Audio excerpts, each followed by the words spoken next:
حقیقت سے آگے یوٹیوب چینل پر ایک نئی ویڈیو کے ساتھ آپ کے سامنے حاضر ہوں۔ ویڈیو کو دیکھیے گا اور دلوں کو تھام کے بیٹھیے گا۔ ناظرین، اسلام کے خلاف جتنی بھی طاقتیں ہیں ان کا ہر وقت کوئی نہ کوئی ایسا پروپیگنڈا تیار رہتا ہے کہ اسلام کو کسی نہ کسی طریقے سے نقصان پہنچایا جائے، اور اس کا ثبوت میں آپ کے سامنے پیش کرنے جا رہا ہوں۔ کافروں کا مسلمانوں کے خلاف سب سے بڑا پروپیگنڈا یہ ہے کہ وہ مسلمانوں کو ہی مسلمانوں کے خلاف استعمال کرتے ہیں اور مال وغیرہ دے کر، زر دے کر مسلمانوں کو مسلمانوں کے خلاف کر دیا جاتا ہے، اور یہی کام اس مرتبہ پاکستان میں ہو رہا ہے اور مسلمانوں کے خلاف ہو رہا ہے۔ ایک آدمی ہے جن کا نام قاری خلیل الرحمن تھا، وہ یہودی بن چکے ہیں اور ان کا نام بھی تبدیل ہو گیا ہے، اور ان کا نام تبدیل ہونے کے بعد ڈیوڈ رکھ دیا گیا ہے۔ ناظرین، وہ بندہ جس نے ساری زندگی اسلام کی خدمت کی، قرآن پڑھا، قرآن سکھایا، اور اس کے بعد اسلامی تعلیم حاصل کی، اور اسلامی تعلیم حاصل کرنے کے بعد مفتی بنا اور عالم دین بنا،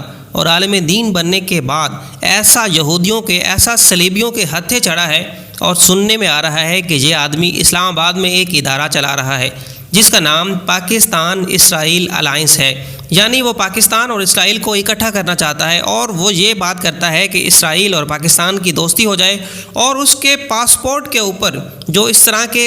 الفاظ لکھے گئے ہیں کہ یہ اسرائیل کے لیے کارآمد نہیں ہے، یعنی آپ اس پاسپورٹ کے ذریعے اسرائیل نہیں جانا چاہتے۔ اب وہ بندہ تو جب مسلمان تھا، تو وہ جب یہودی ہو گیا یا صلیبی ہوا تو وہ تو مرتد ہو گیا۔ تو ہمیں یہ دیکھنا ہے کہ اب بھی وہ پاکستان کے اندر ایک ادارہ چلا رہا ہے، اور وہ احتجاج کر رہا ہے کہ میرے پاسپورٹ کے اوپر سے یہ ہٹایا جائے، اور اسلام آباد کی سڑکوں پہ بیٹھ کر وہ احتجاج کر رہا ہے۔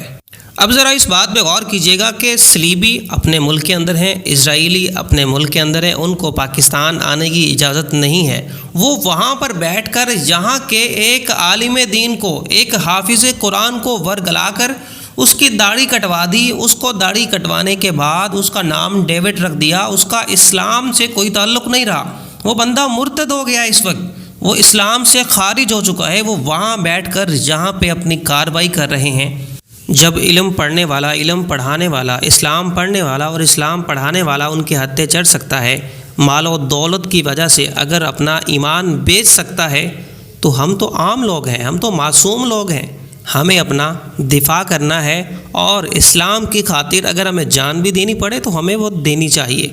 اور اس طرح کے پروپیگنڈے سے ہمیں بچنا ہے، کیونکہ کفار ہر وقت کوئی نہ کوئی ایسا پروگرام بنا رہے ہوتے ہیں کہ جس سے مسلمانوں کو ٹھیس پہنچے اور مسلمانوں کو تباہ و برباد کر دیا جائے۔ لیکن یہ بھی اللہ کا وعدہ ہے کہ قیامت تک، اور جب قیامت آئے گی اس وقت بھی اسلام پوری دنیا پہ نافذ ہوگا۔